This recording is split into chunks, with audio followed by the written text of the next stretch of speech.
Stoat. Aye, mate. Meat's what we need. A brace of plump wood pigeons, or even a fish. I like fishes. The Stoat flung his turnip into the fire, scowling. We don't have to put up with this muck. I thought we was ravagers, not scavengers. Anyhow, what are we supposed to be doing? That's what I'd like to know. The first rat retrieved the turnip from the hot ashes, wiping it off on his tattered sleeve. Zwilt the Shade says Sable Quean wants woodlanders' young uns, so we've got to stay hid in the area and capture any we sees. That's our orders, mate. Testing the edge of his blade on a grimy paw, the Stoat grinned wickedly. Young uns would make good meat. Just let me get me paws on a fat dormouse or a chubby little squirrel. I'd let Zwilt have the bones to give to the Sable Quean. The smaller of the two rats looked fearful. You do that. I wouldn't like to be you if Zwilt found out.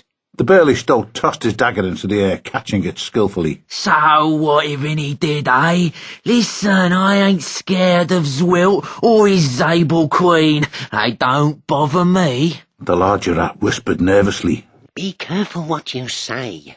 They don't call him Zwilt the Shade for nothing.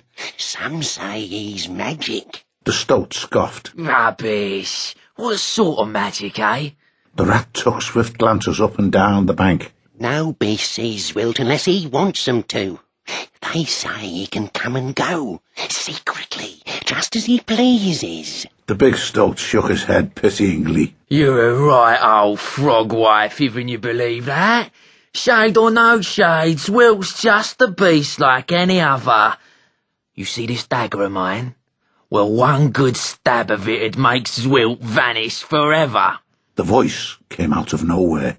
How can you do that when you're already dead, fool? Brandishing his weapon, the Stoat bounded upright. Who said that? Who's there?